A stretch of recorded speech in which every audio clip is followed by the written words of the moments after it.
Shalom, kita akan mempelajari pelajaran sekolah Sabat pada minggu ini dengan judul lebih banyak lagi pelajaran dari Guru Agung, dan pada bagian hari Minggu judulnya malah bersembunyi. Tetapi sebelumnya mari kita tunduk kepala dan kita berdoa.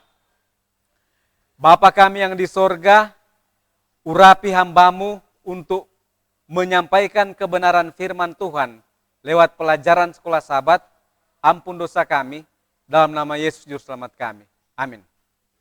Saudaraku yang kasih, di ayat hafalan pada minggu ini, yaitu Markus 10 ayat 52, firman Tuhan demikian. Lalu kata Yesus kepadanya, pergilah, imanmu telah menyelamatkan engkau. Pada saat itu juga melihatlah ia, lalu ia mengikuti Yesus dalam perjalanannya.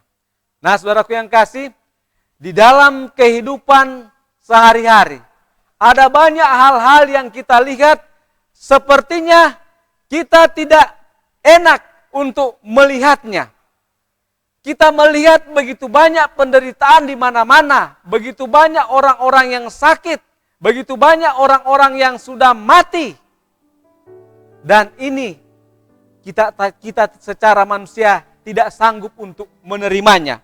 Tetapi di dalam firman Tuhan, akibat-akibat yang ditimbulkan oleh pelanggaran kepada hukum Tuhan itu sangat nyata dan sangat memalukan. Contohnya di dalam Alkitab ada di dalam Yohanes pasal 8. Jadi seorang wanita yang kedapatan berbuat zina sangat malu.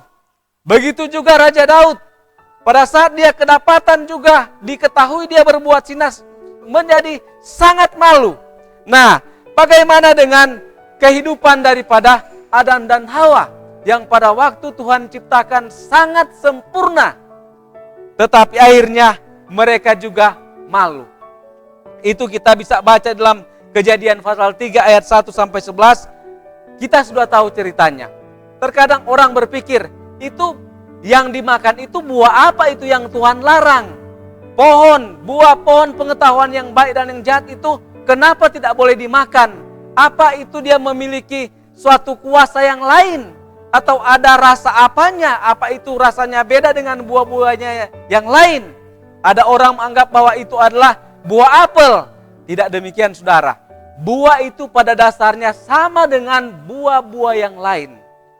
Tetapi apa yang Tuhan katakan kepada Adam, kepada Hawa, bahwa buah pohon di tengah adalah pohon pengetahuan yang baik dan yang jahat, jangan kamu makan. Karena kalau kamu makan, maka pastilah kamu akan mati. Tetapi apa yang terjadi? Pada saat mereka memakan buah ini, mereka melanggar perintah Tuhan. Nah, saudaraku yang kekasih, apa yang menyebabkan manusia jatuh ke dalam dosa?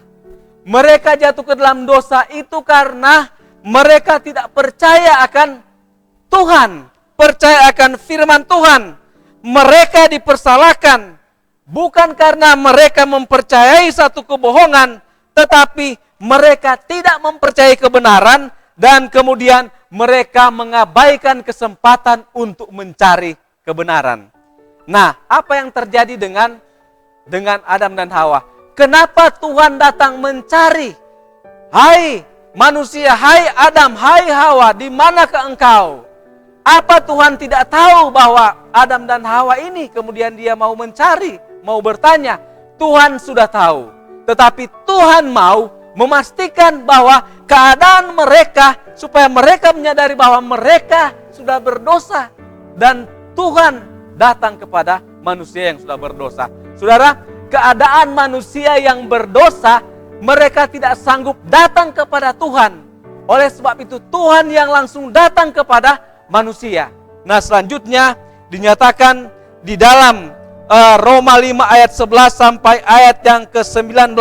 Di sana dinyatakan bahwa oleh karena dosa satu orang, maka maut sudah datang ke dalam seluruh umat manusia. Tetapi oleh karena satu orang, yaitu Yesus Kristus, maka keselamatan tersedia bagi semua orang yang percaya kepadanya. Seperti ayat yang terkenal di dalam Yohanes pasal 3 ayat 16. Karena begitu besar kasih Allah akan dunia ini, sehingga ia sudah mengaruniakan anaknya yang tunggal, supaya barang siapa yang percaya kepadanya tidak binasa melainkan beroleh hidup yang kekal. Saudaraku yang kekasih, kenapa kita mau datang bersembunyi di hadapan Tuhan? Apapun keberadaan kita, sama seperti Adam dan Hawa, pada saat mereka bersembunyi, Tuhan datang kepada mereka, supaya Tuhan mau mereka untuk menyadari kesalahan mereka. Begitu juga dengan saudara-saudara dan saya.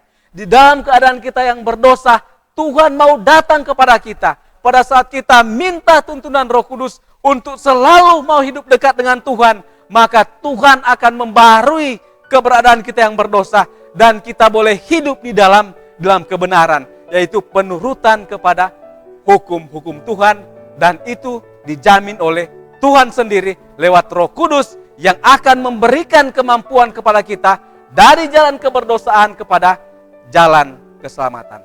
Kiranya Tuhan memberkati. Saya bawa dalam nama Yesus. Amin.